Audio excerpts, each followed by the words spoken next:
day, everyone. I am Ma'am Joy G. Habonete, and I will be your teacher in exploring things beyond our TLE lessons. Welcome to our joyful class.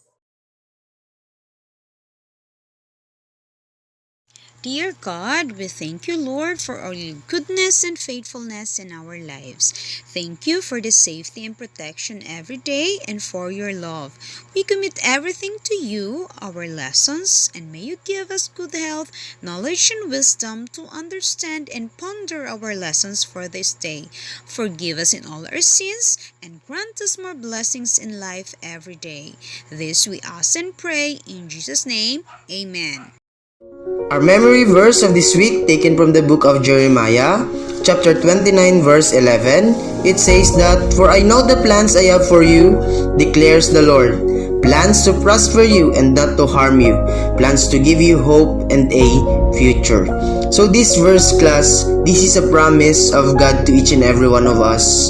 Whether you are a teacher, students, or a parents, always remember this, that the Lord has a plan for each and every one of us. Maybe you are facing right now some difficulty, some disappointments, broken relationship, or maybe you are in the tough moment of your life wherein the mag-give up ka na. Always remember this, that this promise of God gives us hope, and the Lord is faithful to do His promise to us. Because He is the same yesterday, today, and forever. So don't give up. Be faithful in serving the Lord.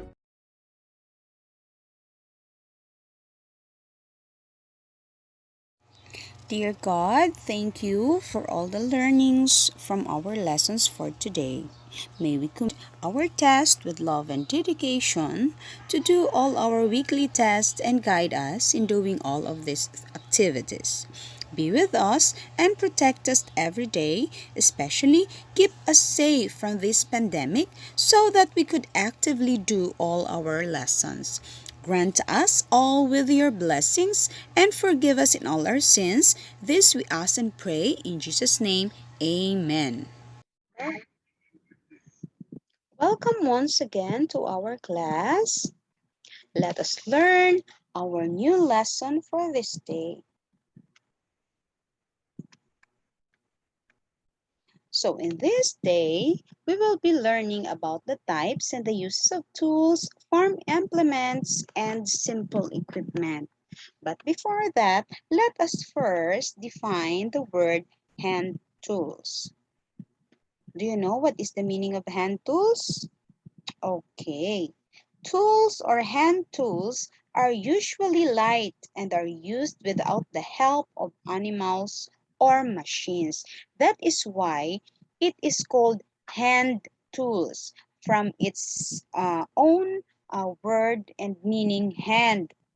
It means without any help of animals or machine, you can operate it with your bare hands. This can be grouped according to its uses. It may be for digging, for cutting, cultivating, and cleaning. So what we are going to discuss is about the examples of hand tools. We will learn the tools, the name of the tools, and its description or its uses. The first one, have you seen this kind of tool? Or have you used this kind of tool in your garden or in the farm? Well, class, this is called a pick mattock. This is used for digging canals, breaking hard topsoil, and for digging up stones and tree stumps. It means sa pagkalkal sa mga kanal, sang mga pagbuka sa mga matigang klase sang duta, kag even sa pagkuha sang mga dlagko nga mga bato, kinanglan mo ni ang pigmato. The second one, have you seen this kind of tool? Or have you even used or touched this kind of tool or even handled this kind of tool? Class, this is called a spade o kung ginatawag naton sa Ilonggo pala. It is used for removing trash or soil, digging and mixing growing media. Buti nga, ginagamit sa pag-mix class, especially kung nagasiminto sa isa ka balay, ang isa ka worker. Not only that, kung damo ang mga sagbot, kag para mas easier for you to carry those trash, you need to use this kind of tool, spade. Okay, let's go next. This kind of tool is very familiar and very useful in this times since most of us are engaged in planting and gardening. Ano tawag sina sa iya? It is called a hand trowel. Why is it called hand trowel, class? Since this is used for loosening the soil around the growing plants and putting small amount of manure fertilizer in the soil. It is used when you are cultivating your plants. Ang soil imo ginabungkal, imo dugangan sa anami nga soil or duta and even fertilizer. You will use this kind of tool, hand trowel. The next one, have you seen this kind of tool? Have you used or even touched or handled this kind of tool? Class, do you know this kind of tool? Yes, this is a rake. It is used for cleaning the ground and leveling the topsoil para mag-level, magtupong ang duta, especially sa mga dagko nga klase sa mga garden or sa farm or sa field. Rake gamiton. The next one, class, this is called a hand fork.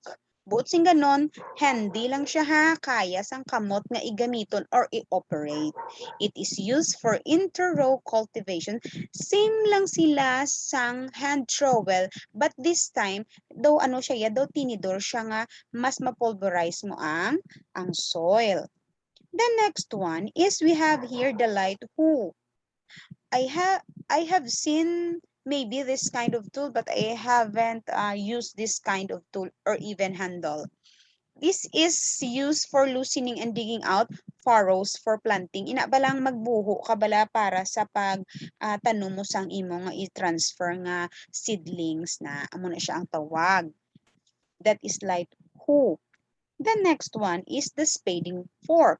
O ini siya laba na to siya kaginato ya ang hand fork to ya gamay lang to siya ini siya laba pareha siya sang taho lapit siya sa taho ka ang iya nga height and this is used for loosening the soil, digging out root crops and turning over the materials in a compost heap. Amo ni siya ang imo nga i-transfer mo siya imo siya nga ikalkalon gid sang maayo i-pulverize mo pagid further ang imo nga soil and even sa pagkakas sang mga roots nga inabrang budlay kwaon gamitan mo sang spading fork. The next one, class, this is called a knife.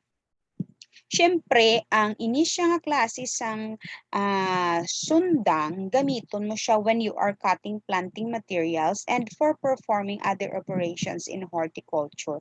It means, class, inisya gamiton mo siya kung magtapas ka lang sa mga gagmay nga klase sang mga parts sang leaves sa isa ka plant or a tree.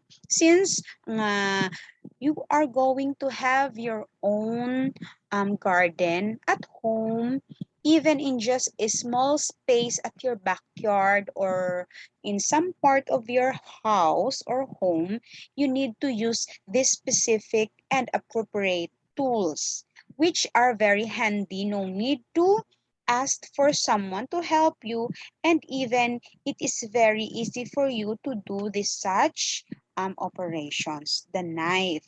The next one. Knife. As what I have said, you can also perform this in some cutting and even for operations with regards to the planting materials. I-cut mo siya nga imo mo siya nga iya nga fence sang imo nga seedlings pwede gid gamit ka knife. The next one. Have you seen this kind of tool? Have you used this kind of tool?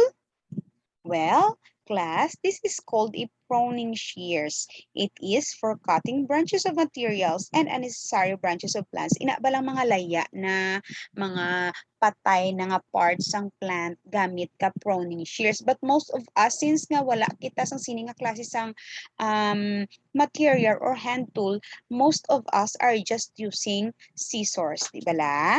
Okay. The next one, we have here the bolo. Oh, ato yung ang knife to ya, gamay-gamay na to ini ang bolo, dako-dako ni siya ya, or ginatawag nato ni ang bolo sa Ilonggo nga ano ni siya gani, ang bolo inang ginagamit sa pagtapas. Oh. It is used for cutting tall grasses and weeds and chopping branches of trees. Ang mga tag-as nga hindi kaya sang sundang gamitan bolo or ginatawag naton nga ano ni itawag ni nila sa Ilonggo sang bolo. Do somehow siya lapit-lapit siya sa ispading, no? The next one we have here, class, your activity task. What you're going to do is you need to take pictures with your hand tools at home. Tanan nga na-mention ni teacher or tanan nga mga hand tools nga available sa inyo balay, tipunon kag ipicturean kaupod sa inyo. That would be your task for this week's. Very easy lang gid siya ang inyong task. And that would be for this day. I hope that all of you have understand our discussion, and at this moment, we will be ending this discussion and hope to see you once again, class. Have a good day and God bless everyone.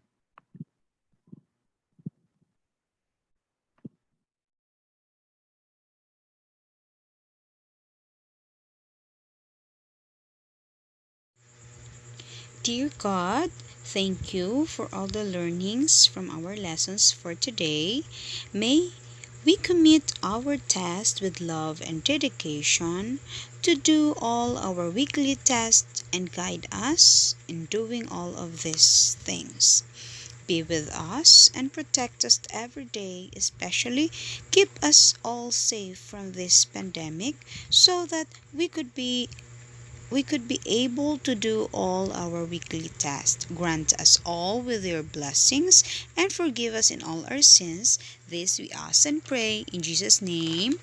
Amen. God bless everyone.